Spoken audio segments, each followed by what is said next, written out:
আরেকটি জিনিস আপনাদেরকে বলে দিতে চাই, আজকে সেই তারিখ যেই তারিখে ভারতে কিছু উগ্র সাম্প্রদায়িক আমাদের ওই বাবরি যে মসজিদ ছিল সেটিকে ভেঙেছে, আগে ভেঙে সেটিকে মন্দিরে রূপান্তর পর্যন্ত করেছে।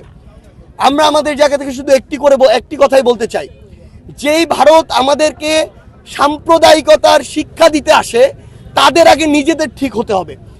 তাদের ওই ভারতে অন্যান্য সম্প্রদায়ের অন্যান্য ধর্মের মানুষেরা কিভাবে আছে সেটা আমরা আমাদের এই বিগত বছরগুলোতে স্পষ্ট করে দেখেছি। তারা মসজিদগুলো ভেঙেছে, তারা মসজিদ ভেঙেছে, তারা মাদ্রাসা ভেঙেছে, তারা হিজাব পড়তে হিজাব না পড়তে সেখানে বাধ্য করেছে। এই কালচারগুলো যারা লালন করে, আমরা দেখেছি এই মোদির উত্থান কিভাবে হয়েছে, কিভাবে গুজরাটে ইচ্ছাকৃতভাবে সাম্প্রদায়িক দাঙ্গা বাঁধিয়ে হাজার হাজার মানুষকে খুন করা হয়েছে, গর্ভধারিণী মাকে খুন করা হয়েছে, মানুষকে জ্বলন্তভাবে আগুন দিয়ে পুড়ে ফেলা হয়েছে।